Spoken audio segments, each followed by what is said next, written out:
Hey guys, turkey season is in full swing right now, and if you are planning on getting after it, make sure to pick up some Meat Eater Phelps turkey calls to stuff into the old turkey vest or into your fanny pack right now. I carry a few different things. I like to use mouth calls, and I like to use pot calls. Mouth calls or diaphragms, I like them because it gives you hand-free calling, meaning when you're working a bird up close, you can have your gun on your knee, finger on the trigger, ready to roll, and still be making turkey sounds. I like pot calls because I just like pot calls. I enjoy calling with a pot call. Whatever direction you go, including a box call, which I don't personally use too much, but they're fun and great, and I started out with them. Yanni, on the other hand, one of my main turkey hunting buddies, he loves box calls. And what's funny is I'll now and then look to him and give him the look that means get out your box call and find us a turkey. So it's not that I don't like him. I just have Yanni use his. Then I don't have to carry it. Go to Phelps Game Calls.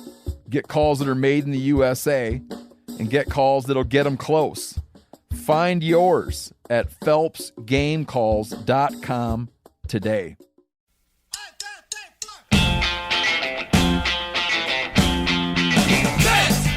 I'm going to create more waste because I'm worried some yucko stuck his butter knife in the ketchup before I got there to order my pork roll sandwich. It's so awesome when one or both of your clients is leaning so far to one side of the boat that one of your oars will not touch the water. You're doing line class records to try to make a big name for yourself. It's garbage. I didn't get the stream name. Can you tell me the stream name again?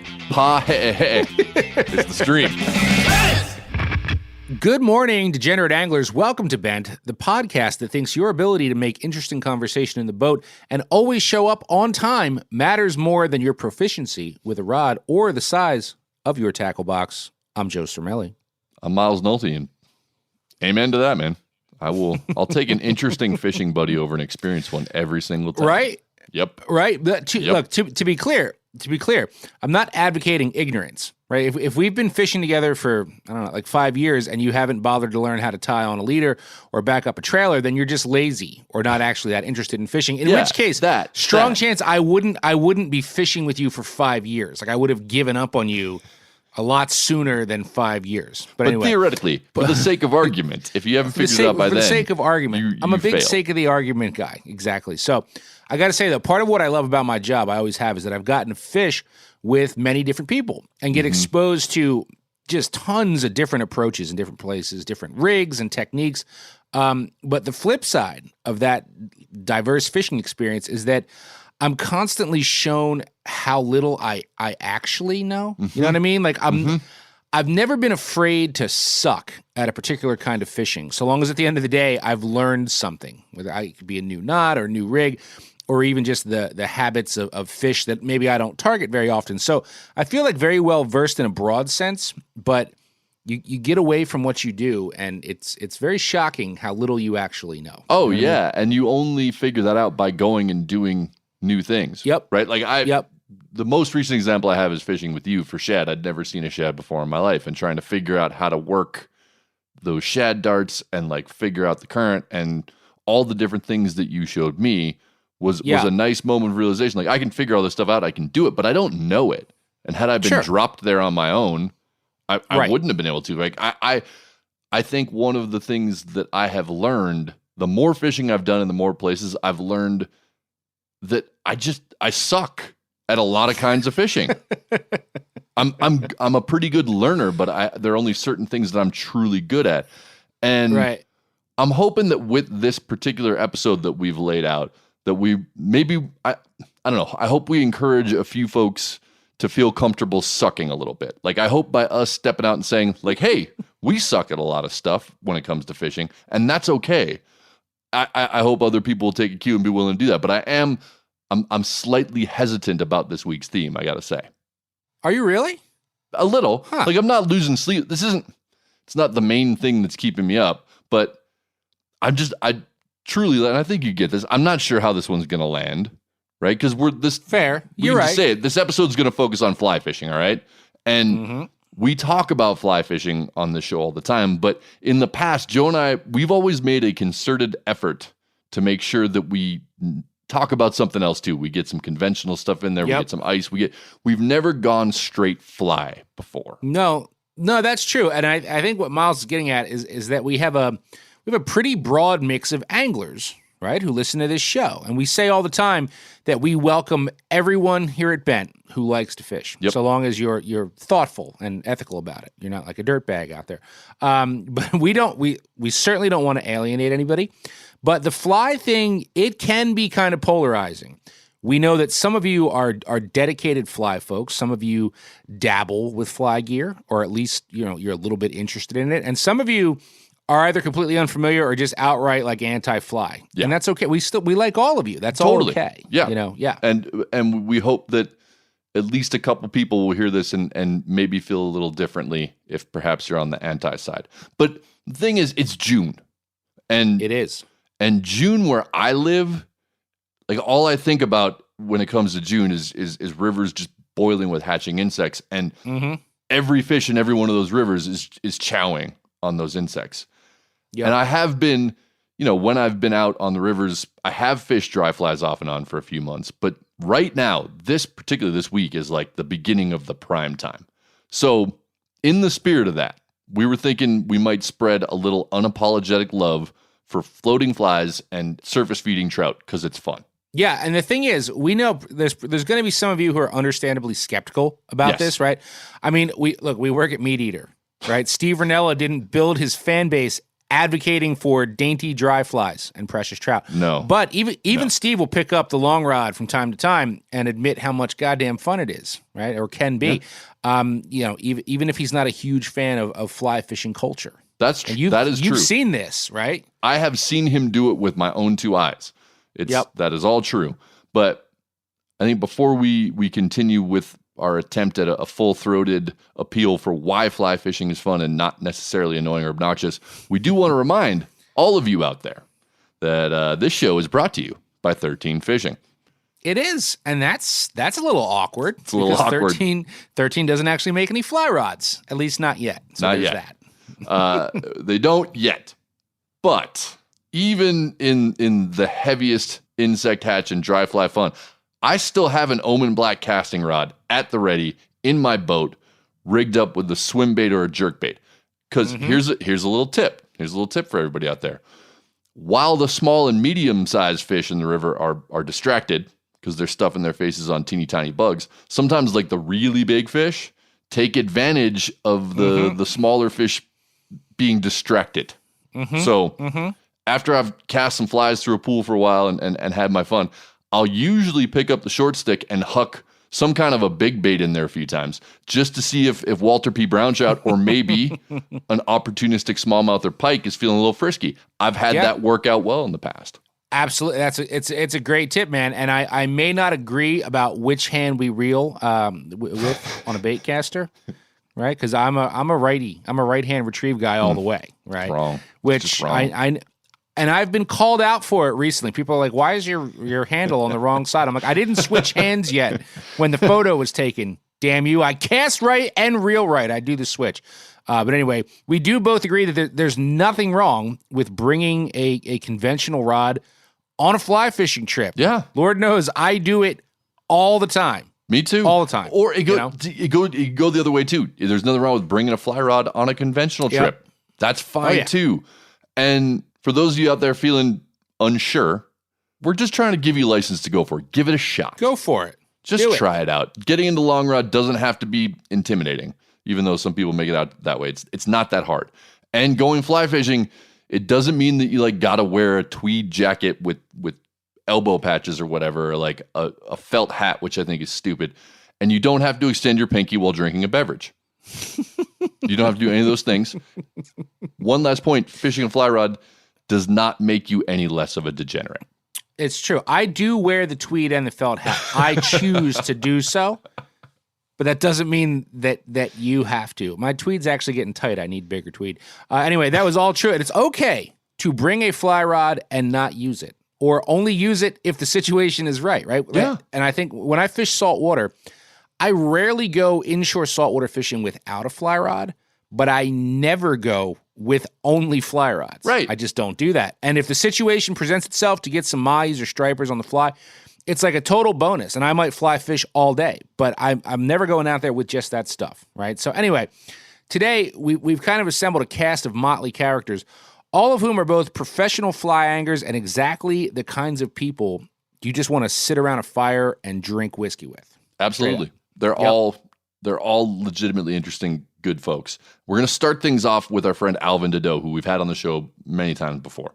But in case you forgot, Alvin is a former frontman for the Austin-based funk band Bad Mother Goose and the Brothers Grimm, who started working in a fly shop during the day to help pay for his rock star lifestyle. And that led him down the guiding path, which is what he's been doing full-time now for decades.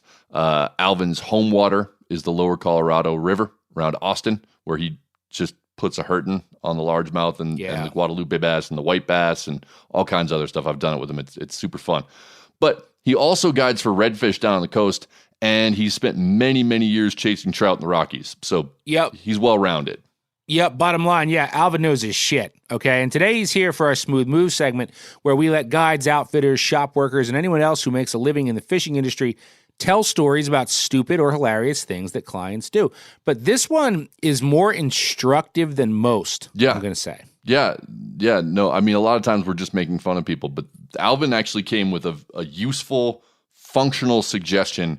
Anytime you find yourself fishing out of a small boat, particularly someone else's boat, this is going to help you. And I really enjoyed recording this one. I had a good time. I kind of forgot the mic was even on. We were just bullshitting. If you've ever wondered what fishing guides talk about after everyone leaves, it kind of sounds like this. Why did you do that? Why?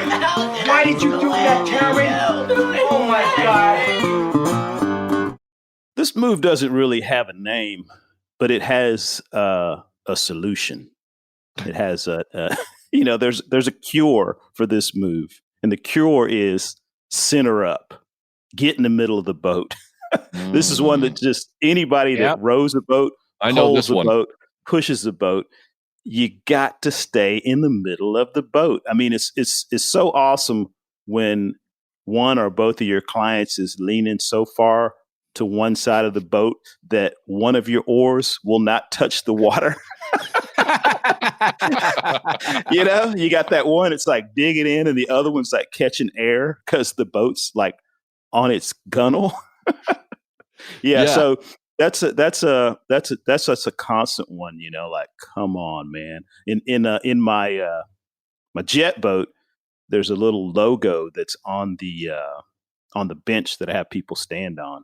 And I've been tempted to actually put some rails or something on either side of the logo and be like, if you feel that rail under your foot, you need to take a step in the opposite direction.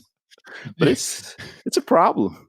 You could just put down gaffer's tape in like a little, like create a little box, like, do not step outside of the gaffer's tape. I've seriously considered that. I just tell them, look, stay on the logo. Look down every once in a while. Make sure you're on the logo. But see, I can take this a step further, right? Because I don't know how many people I've rowed. It just happened not too long ago. The dude was perfectly centered because he had no choice because he was in the leg braces on the boat. Mm-hmm.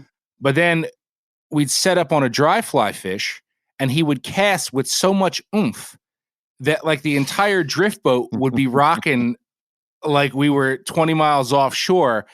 And it's like, dude, I don't understand why you must put so much body energy into laying out a dry fly. Like, there's no need for that. You guys have to have dealt with that too. Like, I don't understand it. Just stand and cast. Why? It's like, dude, I got to get that fly out of there. And if I don't put some body English into it, that thing is not going to make it that 30 feet to the bank. I know I'm not going to do it with my arms. I got to do it with my legs. You got to everything's rattling around. Drinks are coming out of cup holders. Lay down the atoms, all right? Oh, dude, I used to have this really skinny one of those Arkansas trout boats. It was like 20 feet long, but it was super skinny. Oh, I've been on them, yeah. And that thing would rock from side to side. I had this one guy in particular.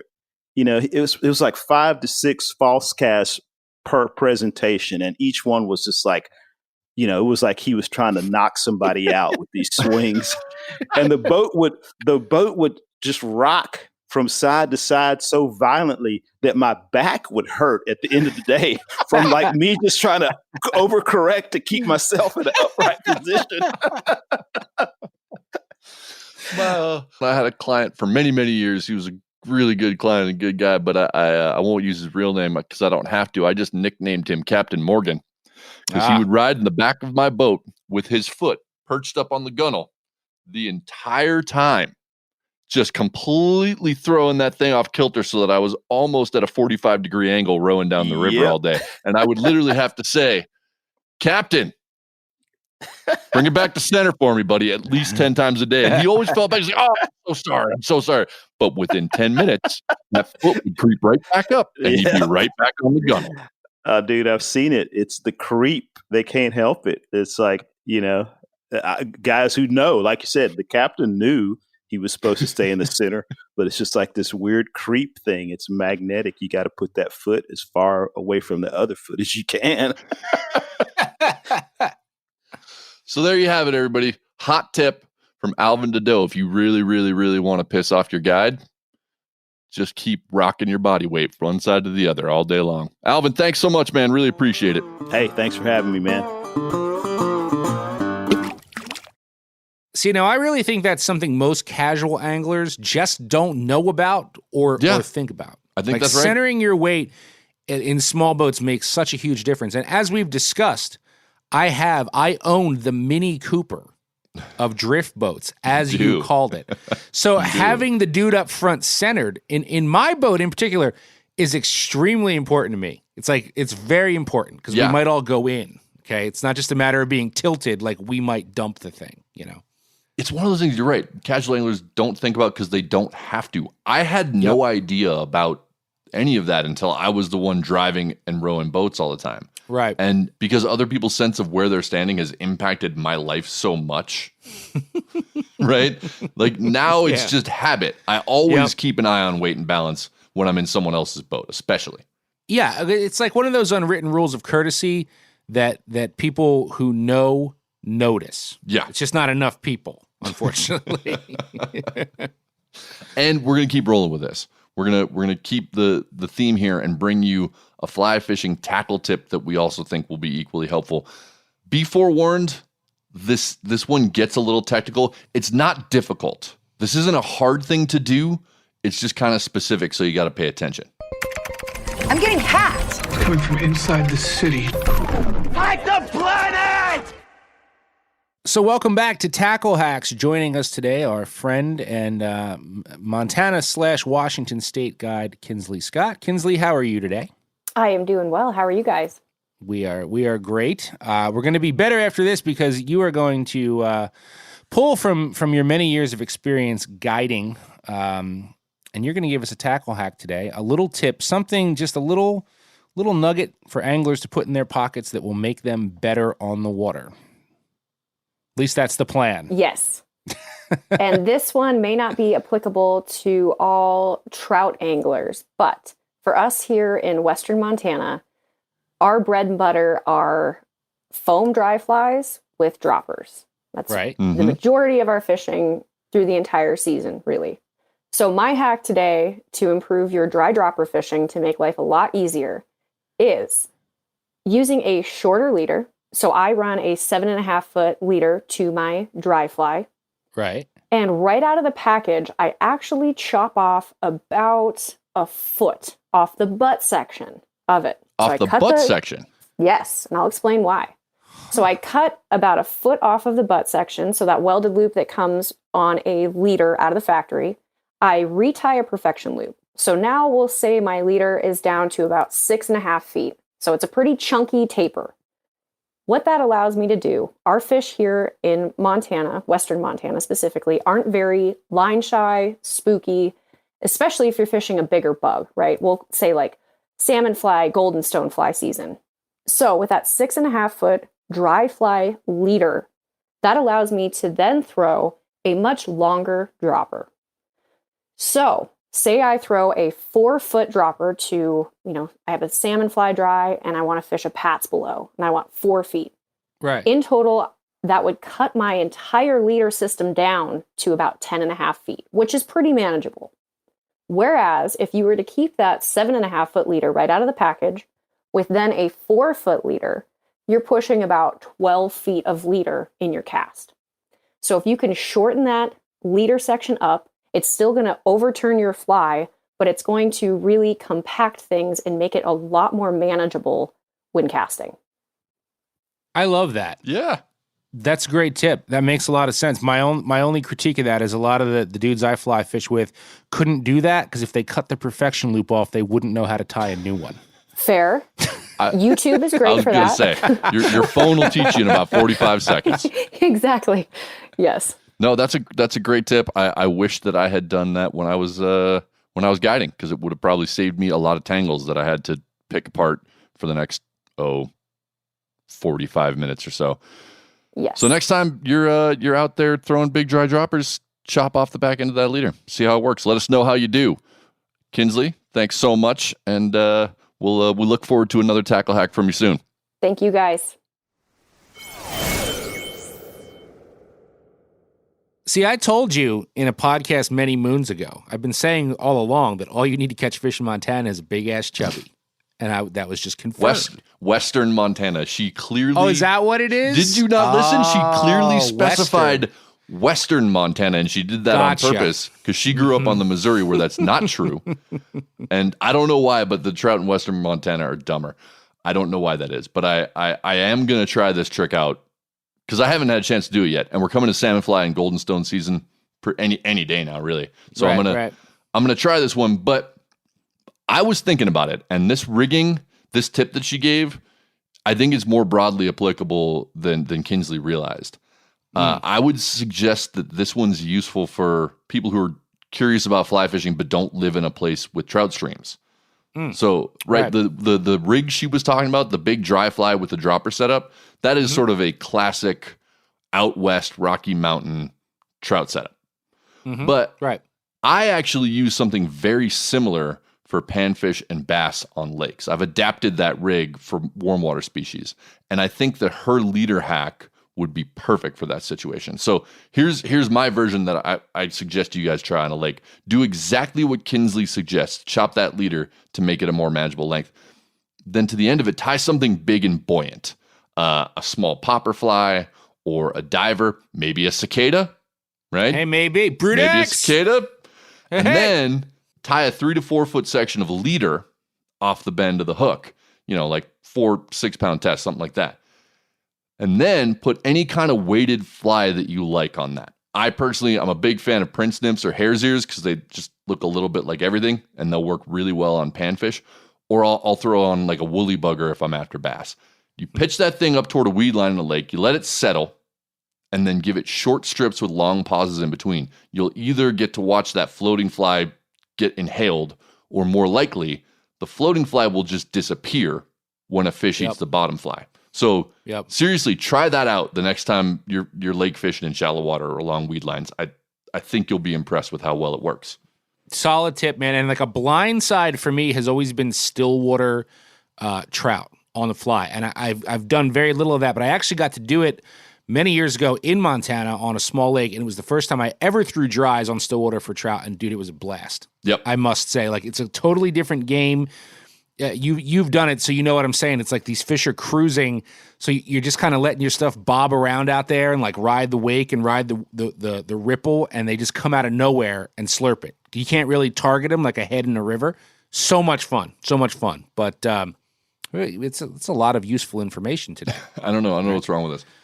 So I know we have value today, and we're going to keep that going right now. We're going to keep our value up as we head into fish news. Fish news. That escalated quickly. So I have one shout out this week before we get going on news, going out to listener Eric Halfman, and this is a response to our last That's My Bar segment where we wax nostalgic about ketchup in glass bottles. Yep. And Eric totally validated me on this one. Thank you, Eric.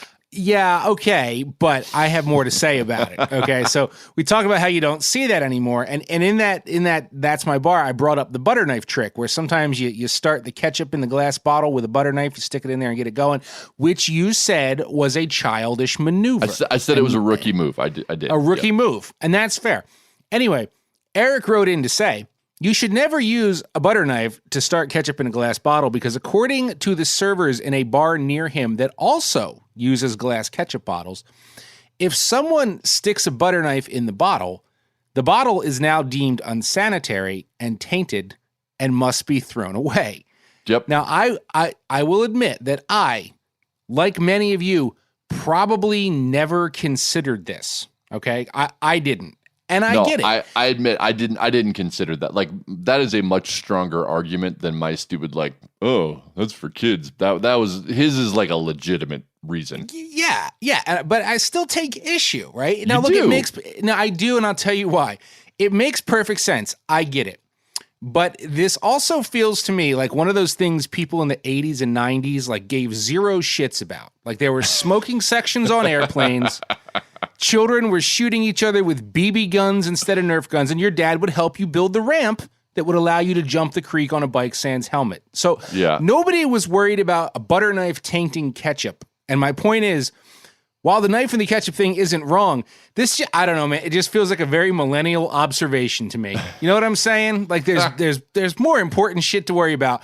So really, I guess, Eric, thanks for ruining ketchup in glass bottles, the last bastion of Americana, because now this is not Eric's fault. This is not his fault. It's like going to the doctor. I don't have cancer if you don't tell me I do. You know what I mean? So now I'll never be able to look at a glass ketchup bottle and go, oh man, like what nasty ass stuck their butter knife in there. I think you're. So thanks.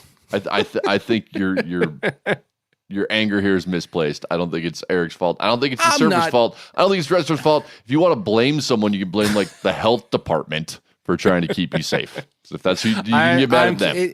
It's not really Eric's fault. It's just like, I didn't need to know that. And I'm going to be like, excuse me, do you have single serve packets? I'm going to create more trash. I'm going to create more waste because I'm worried some yucko stuck his butter knife in the ketchup before I got there to order my pork roll sandwich. Damn it.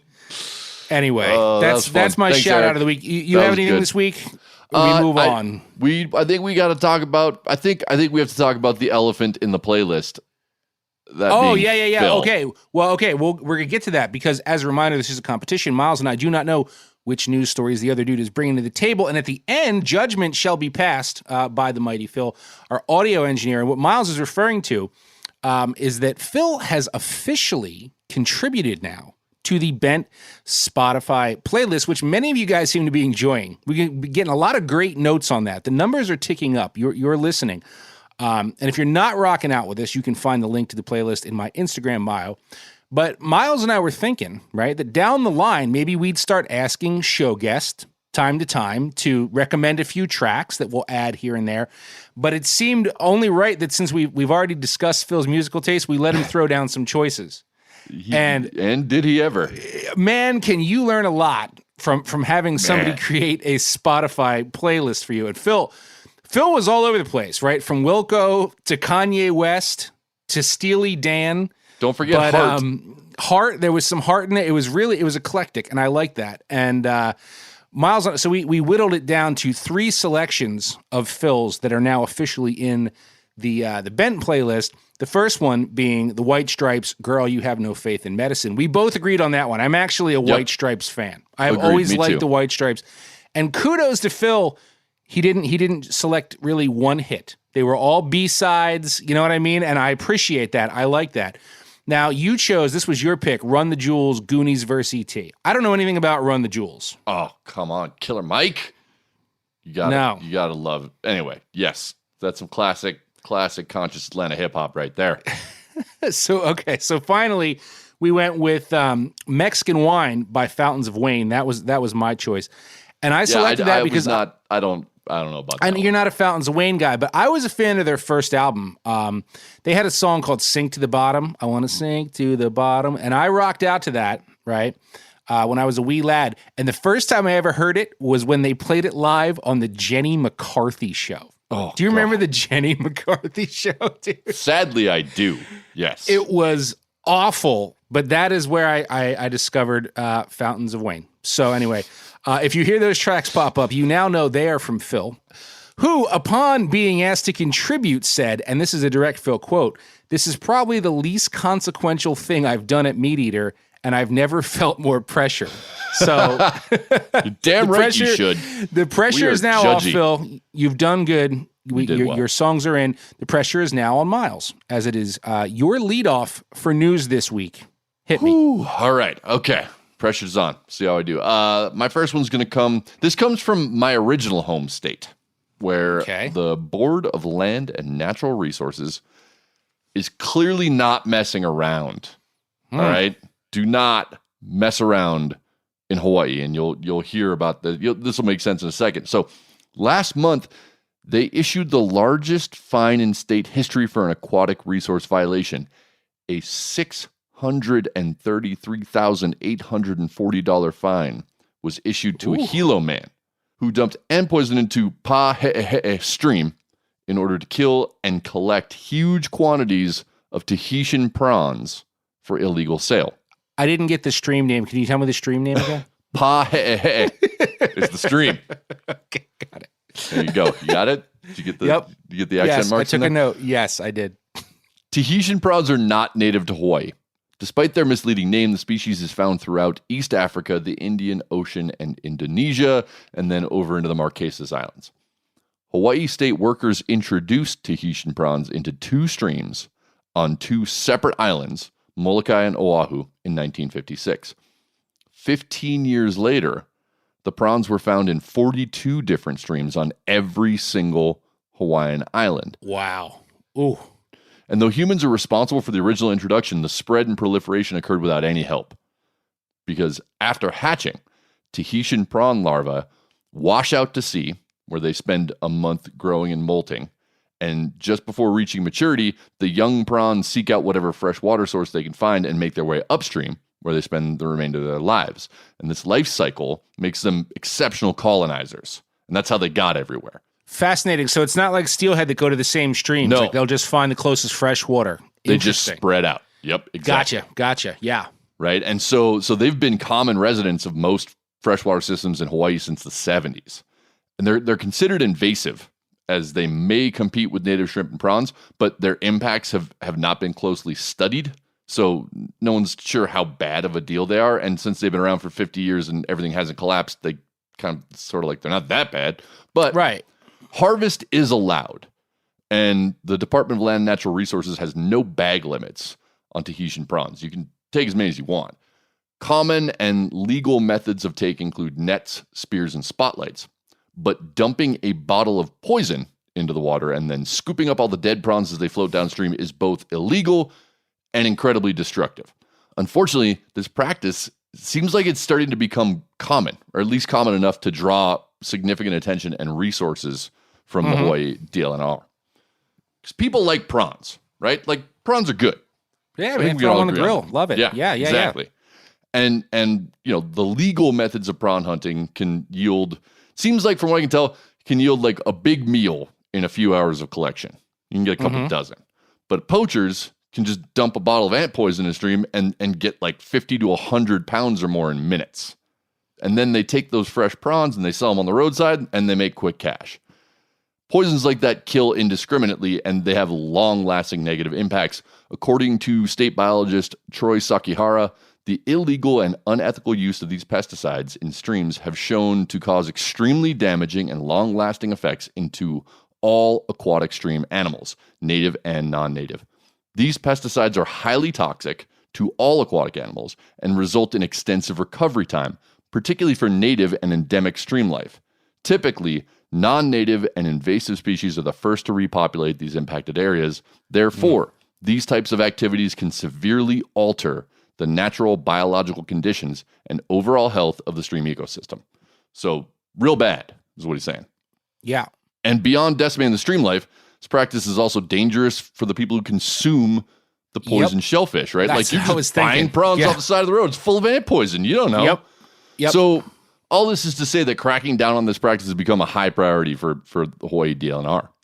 Last July, enforcement officer Edwin Shishido got an anonymous tip about one such incident. Shishido knew that he had an opportunity to make an impact, and so he spent the next 2 months building this case.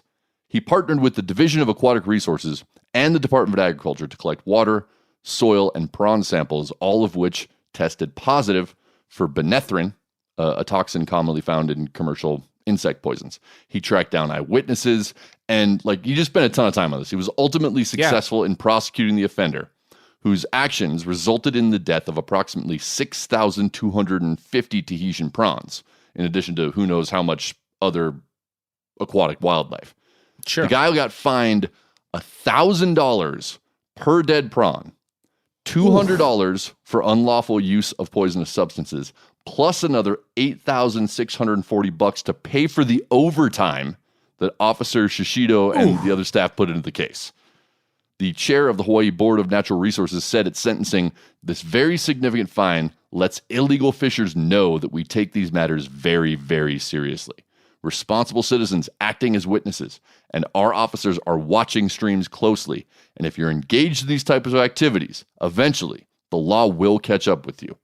This kind of illegal and extremely harmful fishing behavior, collecting prawns in streams using poison, is unacceptable, and we will enforce it at every turn." And I wish all poaching and wildlife cases were prosecuted this way. Yeah. Right? Because often the story ends with the offender, there's this whole thing, and then the offender gets a nominal sanction or a little fine. And I think that ends up doing far more harm than good, because the message from those cases is it's not that big a deal. That breaking fish and wildlife laws is really not that big a deal, so people keep doing it. If on the other hand, conservation officers are allowed and encouraged to prioritize catching offenders and hit them with big fines like this that also include the cost of overtime that all the people who caught them put into it, I think that might actually make people think twice. So I'm shouting out, I'm applauding Hawaii DLNR and especially Officer Shishido for this one. I think this is a job really well done. Dude, I think it's amazing, and man, there's going to be a lot of connections between stories today. We've done some things in similar veins, and I completely agree. The thing is, the fine is what it is. Dude's got to pay it, and I mean, sometimes you're dealing with people in these cases that don't have a ton of money, and it's well, you can lay that fine on a guy. It doesn't mean that the state's going to get all that money out of it. That's the deal. And there's actually similarities here on the mainland. I feel like we've talked about it in this show at one point, but I had a good buddy who was a veteran guide on the Salmon River out here. And back in the Wild West days of poaching, that wasn't uncommon to have these salmon run up these little side tribs, and dude would dump a 10-gallon bucket of bleach in, and the other dude would stand at the bottom with a pitchfork. Really? That happened in New York State. Yeah. Yeah, that was a thing that people used to do. So the idea of poisoning a run like that to get what you need it happens elsewhere, and that's the same deal. So then you're selling these salmon that smell like bleach and their gills are white, and it's who wants to friggin' eat that?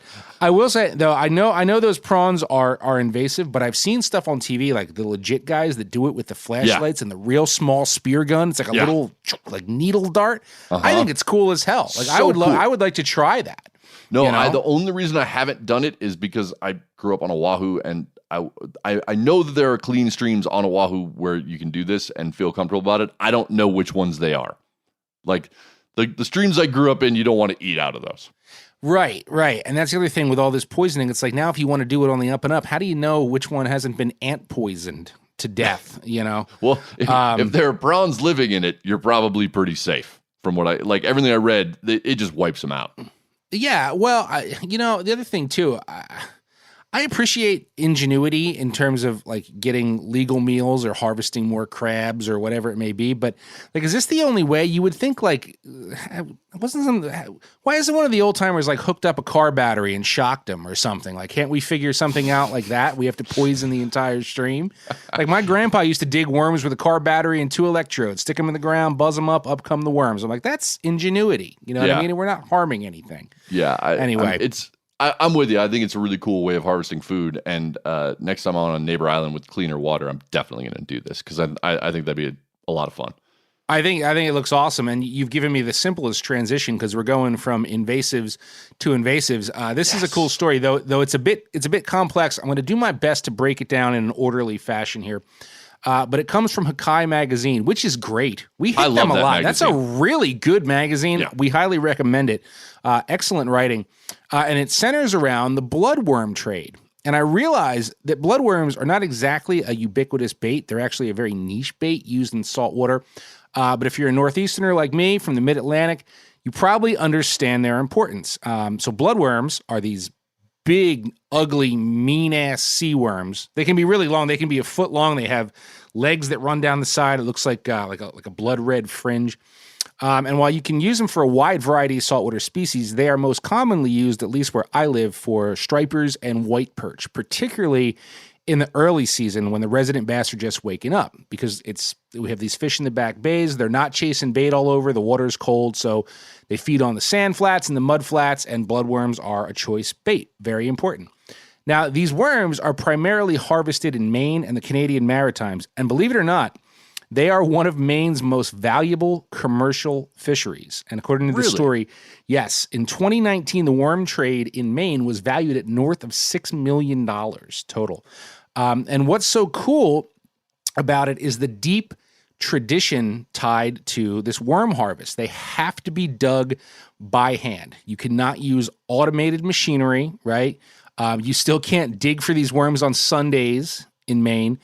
And while this number has shrunk, it's estimated that there's still about 750 Mainers that dig worms at least part-time for supplemental income. And nowadays, the going rate for like a really big choice worm is about 60 cents per worm. Now, because these live worms, don't live super long, this trade is all based around speed to market. Worms are dug, packed, and overnighted in most cases to bait shops across the country, which is why a dozen of the damn things is so expensive. They are an insanely expensive bait. What are we talking for a dozen? Oh man, you're gonna put me on the spot. It's been so long since it's more than $10 a dozen. Maybe even up around $15 a dozen now. I mean, it would have to be if the diggers are getting 60 cents and then they got to get overnighted and the store's got to make profit on top of that. Exactly, right? If you put all those factors together, plus now the story is saying supply and demand because of the pandemic pushing more people to fish, they can't keep up. And I know there was a bloodworm shortage around here this past spring. You can only dig so many by hand. And truth be told, I only ever used them when I knew they'd be critical, right? Like we're doing this, we need to have bloodworms or we're not going to be successful. It's not something I've used much. You can catch fluke on them, sea bass, but they're just so damn expensive that I've rarely ever done that. Now, when you buy these worms, they come packed in seaweed, and it's a relatively common brown algae simply called wormweed. And to cut to the chase here, right? Amy Fowler, a marine biologist with the Smithsonian Environmental Research Center, has been studying this wormweed for years. This started in 2011. She's taken samples from bait shops, from suppliers, and it turns out that it's a major contributor to introducing invasive species to other bodies of water. And this wormweed that these worms come packed in is filled with microorganisms. And the most critical are periwinkle snails and green crabs. And she believes those particular species ended up in several places that they should not be as a direct result of the bait trade. Furthermore, the wormweed itself can take hold and has done so in areas of both Chesapeake and San Francisco Bay because these Maine worms are shipped all the way across the country. Right? Because what happens, right? You finish with your worms, it's seaweed. You throw it in the water. Right? You don't think anything of it. Now, I could go on and on about the invasives within the wormweed, but that's really not the most interesting part of the story. What's fascinating is that it's been proven that shipping bloodworms in wormweed provides no benefit. It doesn't make them live longer. They don't eat it, right? It just acts like this natural, moist packing peanut material. But distributors have skipped the weed in overnight shipments to Europe just to reduce weight. Just letting the worms roll around in styrofoam containers, and they survive just fine. Though it's kind of a day late and a buck short, California outlawed the importation of wormweed. And guess what? The worms headed there are now packed in wet cardboard strips or newspaper, and they do just fine. So it seems the simple solution is just stop packing the worms in wormweed, except the harvesting of the weed goes hand in hand with the traditional style of bloodworm harvesting in Maine. Like one guy who just harvests wormweed in this story says he gets about $7 a bag and can make $800 on a good low tide. Just collecting the weed for the worms to be packed in, right? The weed that doesn't actually serve any benefit. It serves no benefit. It serves really no benefit. So, a lot of the bait distributors in Maine are basically saying, like Fowler is passing on this information. She's talking to these guys, and a lot of them are just basically saying, like, yeah, sorry, this is how we've been doing it for decades, and I'm not going to risk putting anyone out of work, meaning the weed harvesters, by changing my ways. So even though Fowler suggests that while it may hurt the finances of a select group of Mainers, these weed collectors, the bait distributors would actually save money in the long run by switching to a different packing material or skipping it altogether. She also says if you simply rinsed all the wormweed in fresh water before packing, it would get rid of a lot of these clinger-oners. But there's one distributor interviewed in the piece that says, yeah, rinsing all the weed, that's just too onerous, time-consuming, and contends that the solution is educating anglers that buy worms not to discard the wormweed in the water. So to put the full responsibility on the buyer of the bloodworm. Oh, I could not disagree with that more. Yeah. To me, it's plain as day. That's infuriating. And like I said, I've used bloodworms. It's not something I buy a ton of, but as long as I can remember, you buy bloodworms, they come in seaweed. Never thought anything of it. I threw that seaweed in the water. Never gave it a thought. You know, it's organic. So, Fowler was even saying in this piece, like a lot of times when you're trying to pinpoint where certain invasives are coming from, it takes so long to find the source. Like there's so much work put into the exact way that this thing got from here to here. And she's like, this one's plain as day. Like we could track it. Like these are all places that have this high use of bloodworms, and the bloodworms are packed in this seaweed that gets discarded. But it just sounds like tradition's too strong. Nobody wants to listen. It's just like, nah, we're gonna do that. That's what we do.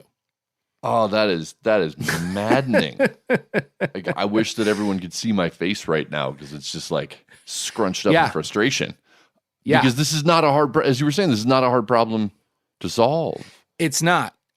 And there is one, like, I sort of see a parallel, believe it or not. You have these old timey worm harvesting operations that have worked with, this guy and that guy to collect all their weed for so long.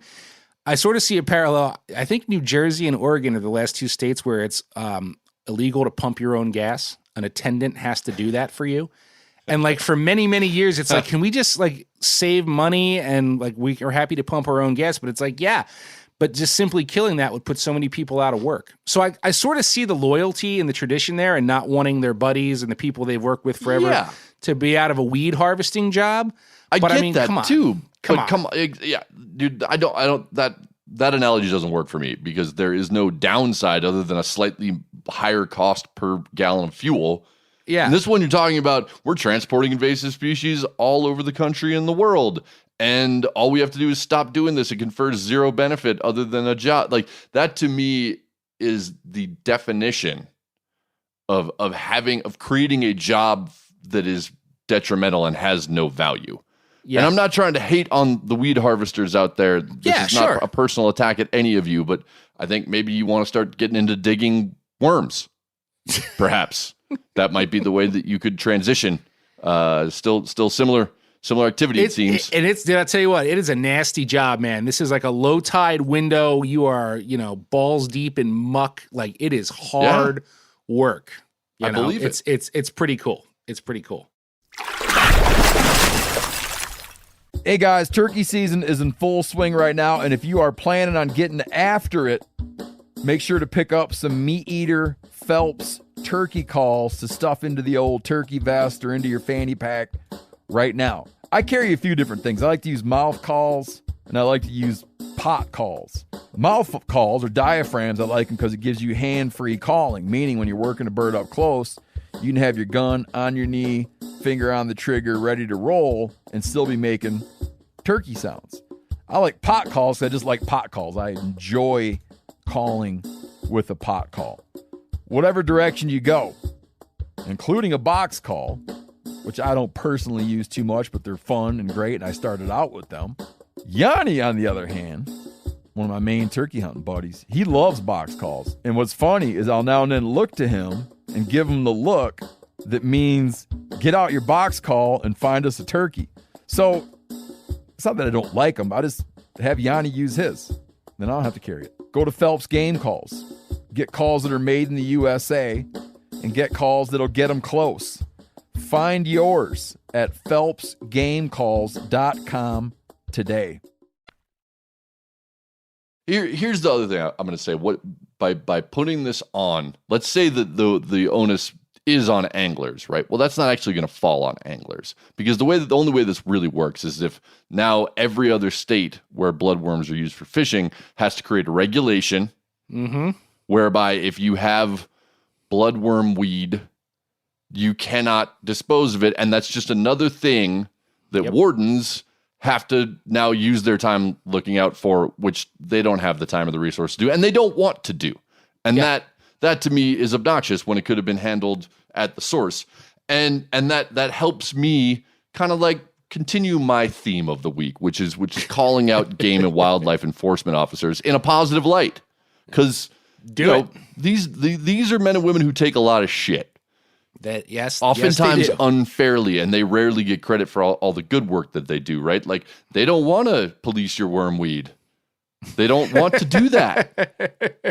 But they'll have to, perhaps, even though it could have been solved elsewhere in the supply chain, right? And I'm going to start this one. The actual story here is short and kind of dumb, but I like it anyway. But I'm going to start it off with a story of my own. So the first time my wife and I took our son out on our boat, it was a beautiful June weekend a couple years ago. The kid was 7 months old. We met up with some friends and their kids. We all launched our boat at this busy river access point on the Madison. And our friends were out ahead just a little bit.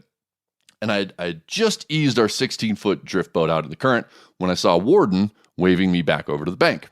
And, I complied immediately, as I always do. And I was not concerned, right? I've talked to lots of wardens. I've been checked many times. Sure. I pulled up next to the guy. Like, I got all my paperwork. I got all my safety equipment. I'm legit. No problem. What do you need to see? But then he looks at me and he says, sir, do you have a life jacket for that child?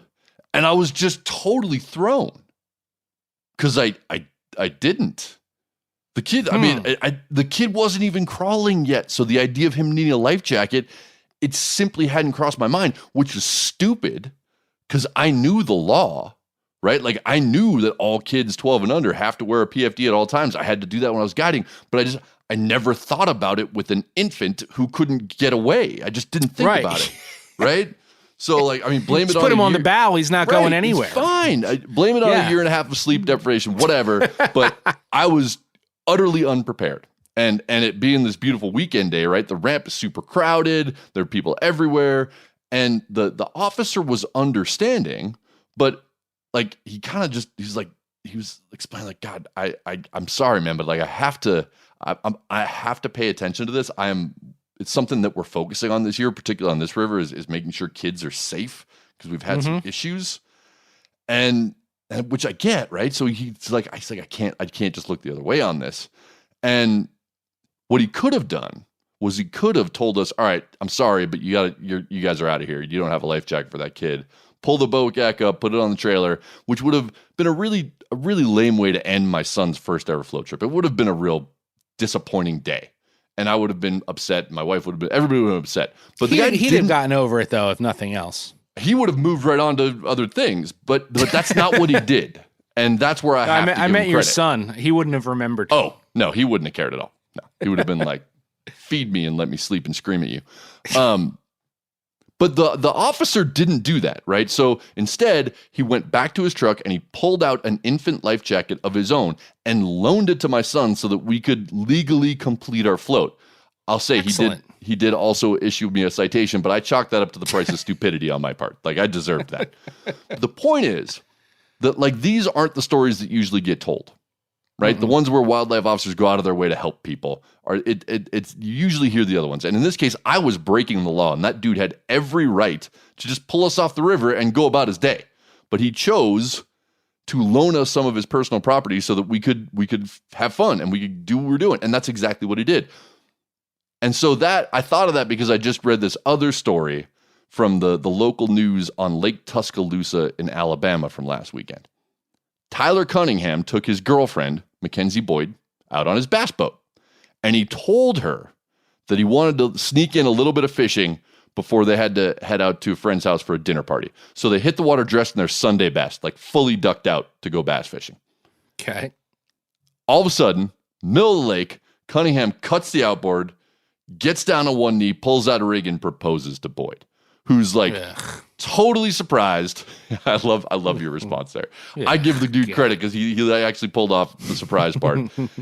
And you know, she accepts, everybody's happy, blah, blah, blah. It's a touching moment, Sir Melly. Okay. But then on the way back to the ramp, the couple gets detained by state wildlife officers because they don't have life jackets or a fire extinguisher on board.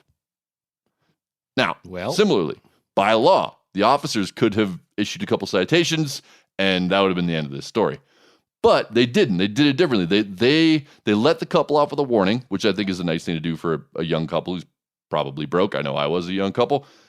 But then they also used this event as an opportunity to do a little PR work, and this is what I think was pretty smart. The officers took photos with the couple, and then they put up a Facebook post that I got to say is kind of clever. And so here's how it read. Quote, "Quite an eventful boat ride on Lake Tuscaloosa for Mackenzie L. Boyd, who was first detained with a request for her hand in marriage, and then once again with requests for licenses and registration. Officers Stanley and Halloway congratulate Mackenzie and her beau Tyler Cunningham and remind them that the secret to a long and successful life together includes life jackets and accessible fire extinguishers." Okay, I know this is kind of a cheesy story, and I get that. No, I have something to say. If you don't say it first, I want to give both the officers involved and the Alabama Wildlife and Freshwater Fisheries Division a lot of credit for how they handled this. Because as we've already said, as I've mentioned, wardens generally have difficult, thankless jobs. And while there are always exceptions, the vast majority of the wardens that I've ever dealt with have been courteous and polite and professional. Yep, and me too. You may get annoyed at getting checked or getting a citation for doing something accidental or stupid. I get that. But you got to remember that these are men and women, their primary responsibility is to protect the fish and wildlife that we all really care about. And think about the sum total. Think about the good versus harm, and think about how often like they have to deal with people being jerks to them. Yes.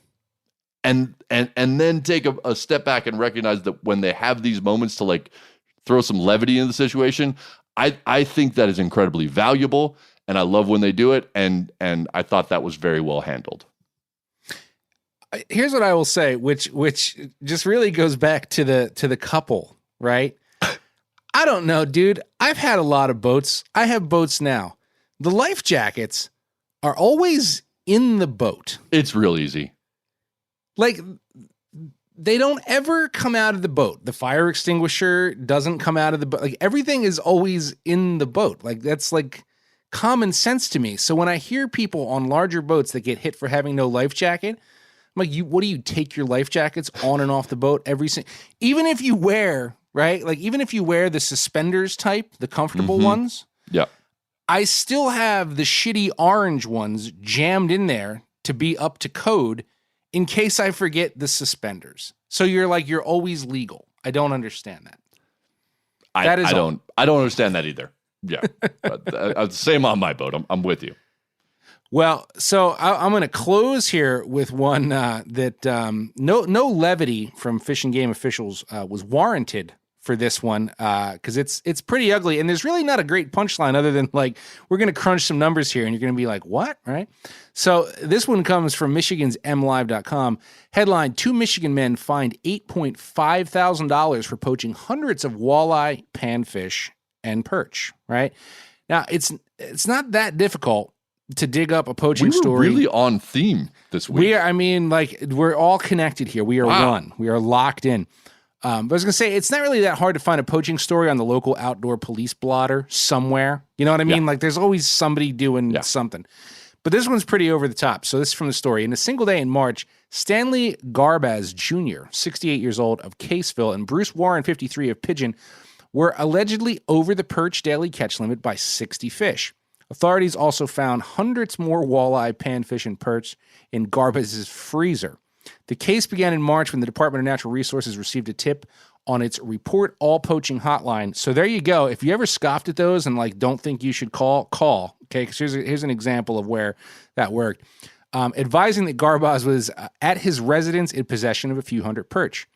DNR Conservation Officer Josh Wright proceeded to the home and called the Huron County Sheriff's Office for assistance. Deputy Joshua Loss arrived first and confirmed that there was, quote, a lot, end quote, of perch being filleted. When Wright arrived, he received permission to count the fish that had been caught that day and were being processed by Garbaz and Warren. He counted 170. They were each over the daily catch limit by 60 perch.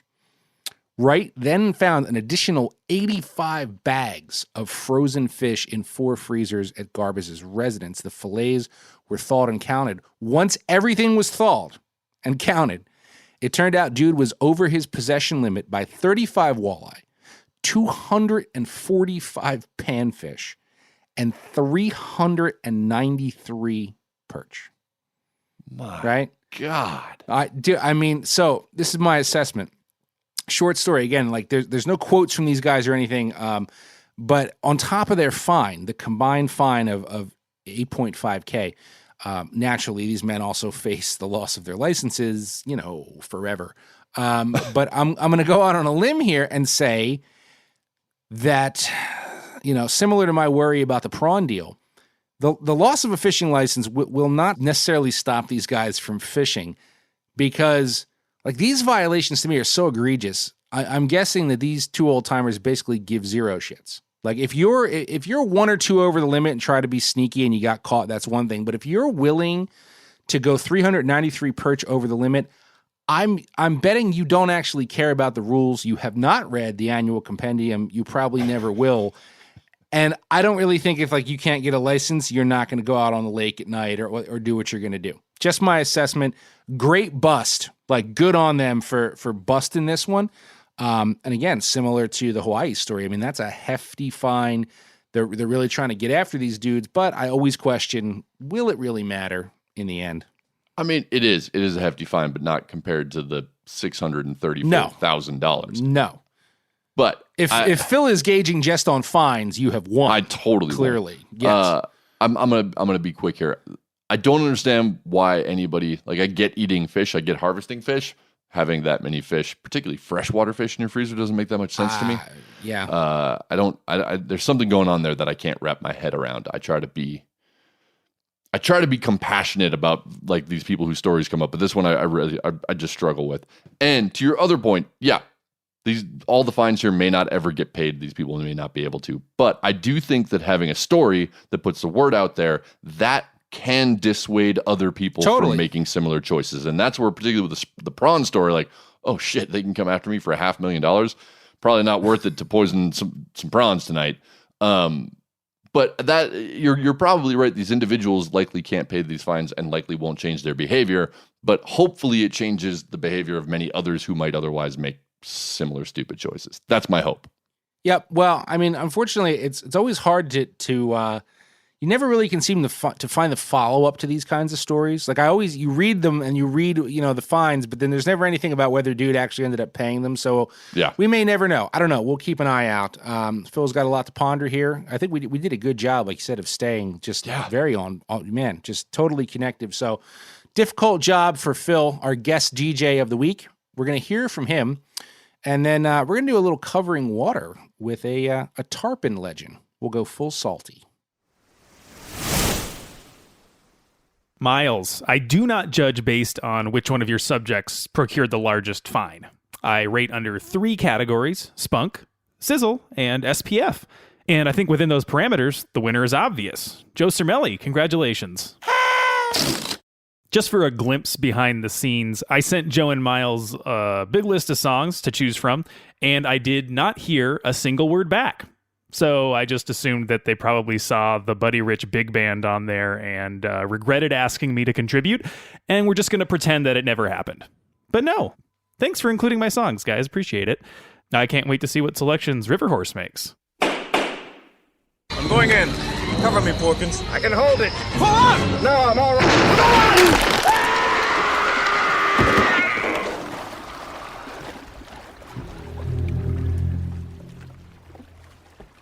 Wasting his valuable time with us today, we have infamous tarpon guide and photographer David Mangum. What's going on, man? Hey, how you doing? Good. Infamous, huh? Yeah. We'll see. Well, so I that was intentional, man. I used infamous to describe you because you've I don't know if you've earned or cultivated this kind of reputation, right? Like Gosh, the I don't rumor know. mill. The rumor mill has it that you can be abrasive, maybe on the water. Is that legit? Did you like really deserve that, or is it just really good brand marketing? I don't know. I mean, I guess it depends whether you mean to the boats that are near me or to the people on my boat. So the answers would be different. But no, I think when I was younger, I was a little more abrasive. But in my old age, I've softened up. Let's say. How's that work? I like that. I think we all mellow with age. I know I do. Yeah, a little bit. We've asked you here to do this. I guess you'd call it our version of an interview, but instead of like conducting a well thought out proper interview, we just blurt out a bunch of shit and see what you come back with. So Sweet. Here's how it's gonna work.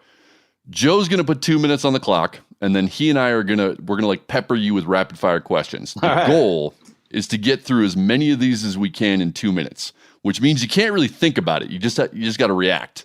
It's I think I'd describe it as like a verbal Rorschach test. First thing that comes to your head, just say it. Exactly. Got it.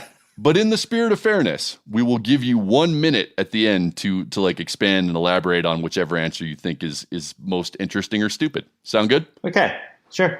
All right, Joe, you ready? And clock is starting now. Roughly how many clients have you made cry in your career? 0. Nice. Worst place you've ever been hooked? Eyelid. Ooh. One sentence that describes how you feel about spoon flies. God, I don't even know a sentence. Garbagey. How about that word?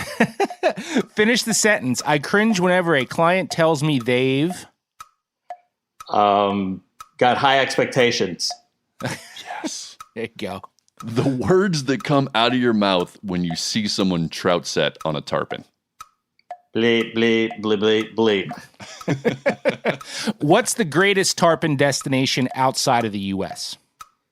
I'm going to have to go Guinea-Bissau. Oh, okay.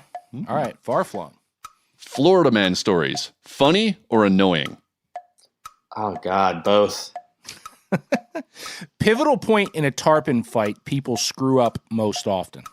Boat side, just too much bend in the rod. Okay. Greatest angler of all time? Zane Grey. Ooh, Saved by the Bell or Fresh Prince of Bel-Air? Fresh Prince. Yeah, nice. Black Flag, No Effects, or Blink-182? Black Flag. Oh, excellent. Yep. Name a bucket list species you haven't checked off your list yet. Ooh, I'm going to have to go with Black Marlin. Okay.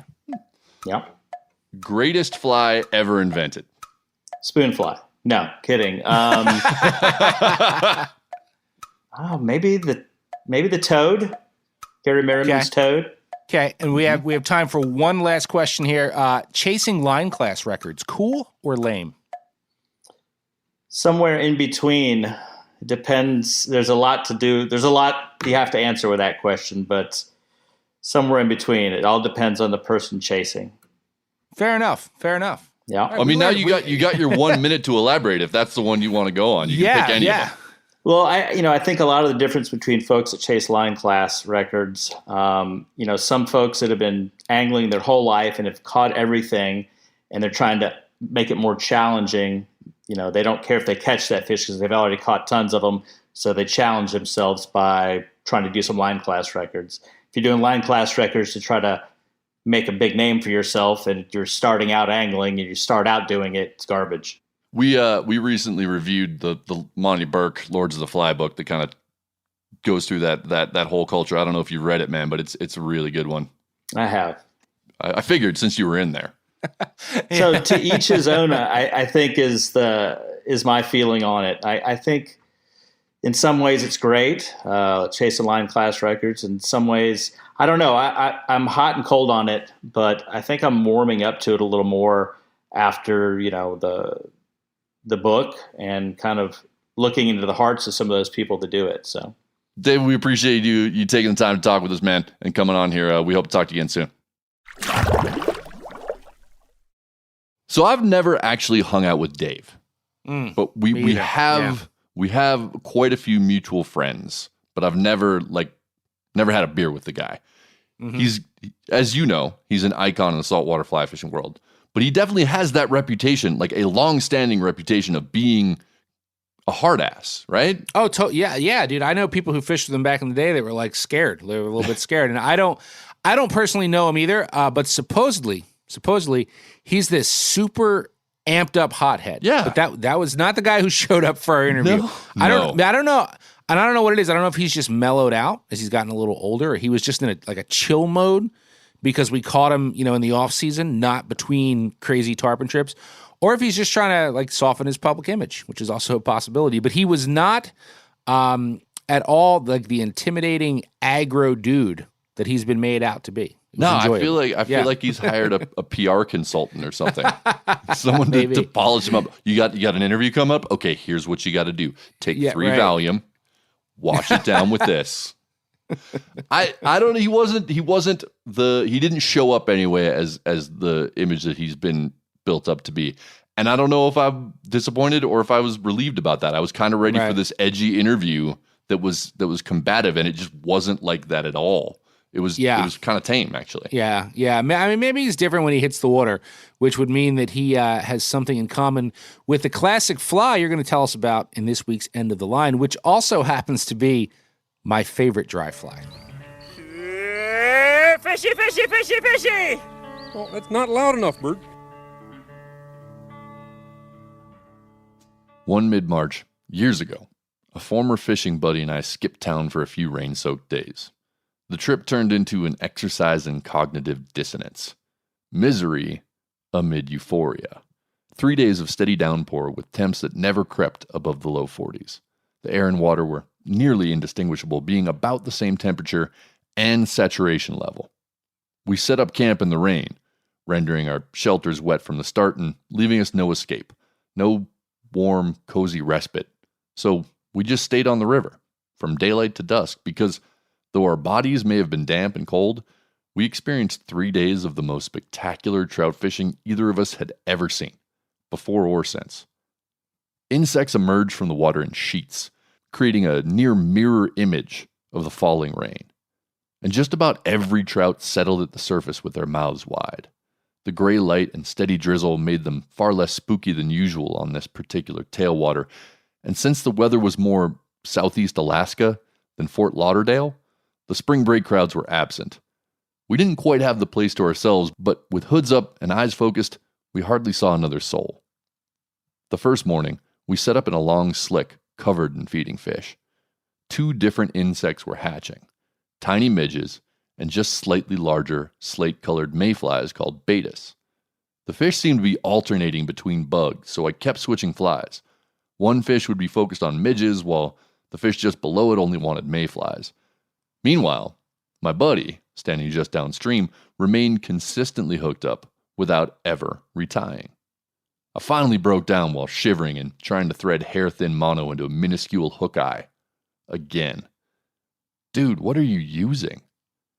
An Adams. Size 20, he replied, rod still bent. Kind of looks like a midge cluster, kind of looks like a betas.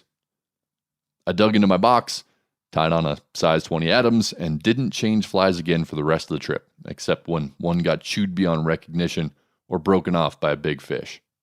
If I could, I would rename the Adams the gray area. With a gray dubbed body and some buggy hackle, it's the prototypical anything fly. You can find it in sizes that range from damn near invisible, like what we were fishing in that rainstorm hatch, to holy shit, is that a hummingbird? Depending on how it's tied, it can imitate midges, mayflies, caddis, even ants, and fool everything from the most naive backcountry opportunists to the most selective tailwater scrutinizers. The Adams was invented in Michigan in 1922. The story goes like this. Charles Adams, an attorney and avid fly angler who regularly traveled to Michigan to fish the famous Boardman River, found himself in a position familiar to almost anyone who trout fishes. He was on the Mayfield Pond one summer evening and found fish rising to some kind of insect that he could not identify or imitate. Now, Adams couldn't tie flies. He was your standard, relatively clueless, wealthy sport. So the next day, he went to local fly tyer Leonard Halliday and described, in broad and general terms, the confounding bug. Halliday lashed golden pheasant feathers to a size 14 hook to create the tail, coarsely dubbed the body with gray wool yarn, and then made oversized wings and hackle from rooster neck feathers. Halliday handed the creation to Adams, who fished it the following day and reported incredible success. Being a humble Midwestern fella, Halliday decided to name the fly not after himself, but the man who commissioned it.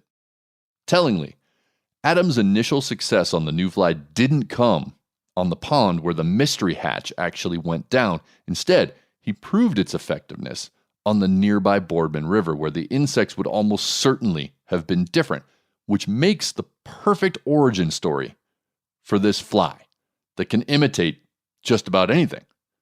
Also fittingly, the modern Adams in your fly box or local fly bins doesn't include a single one of those original materials from Halliday's invention. Over the past 90 years, the fly has transformed. What was once a bushy, oversized, and frankly kind of sloppy-looking fly morphed into a relatively sleek and sparse profile as American fly tying evolved.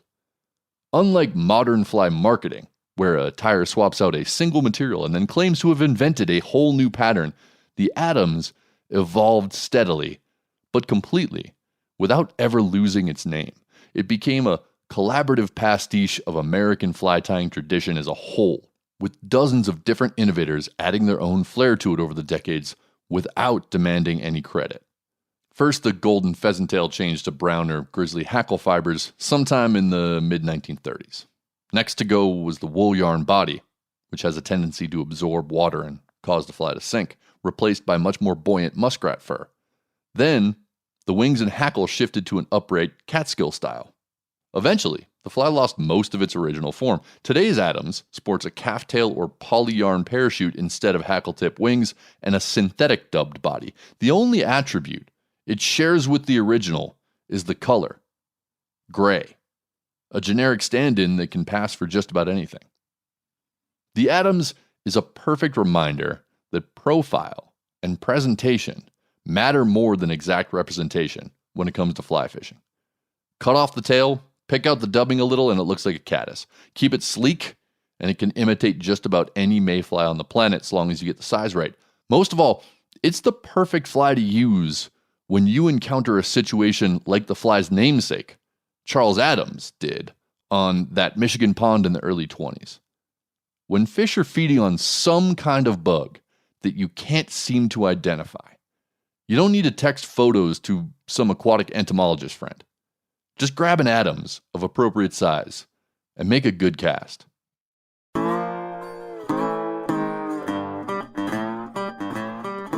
So that is all we have in the fly bin for you guys this week.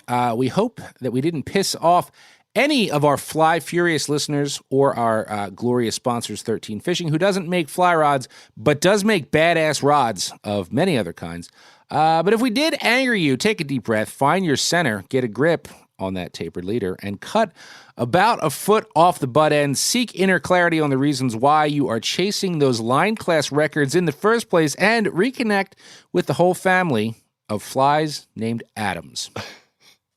Nice. It's a mouthful. It was a whole lot, but I liked the puns in that. And if you're struggling with your feelings about fly fishing or this episode, or have any questions that we might be able to help with, drop us a line. Email us at bent@themeateater.com. Also, I just got to say, all of you out there, you've been kind of slacking on the awkward photos and the bar nominations lately. For shame. They've been few and far between. We love those segments, and they don't exist without your help. So send us what you got. Help us out. Yep. Keep them going. Yep. Please, please, please do. And don't forget to drop the Degenerate Angler and Bent Podcast hashtags on the gram for additional chances to win stickers from us. And finally, keep in mind that most of us learned to fly fish on a neighborhood pond with a shitty second or third hand setup we bought cheap or stole from a family member. You don't need a trust fund and a frequent flyer account to have fun with the long run. Give it a shot.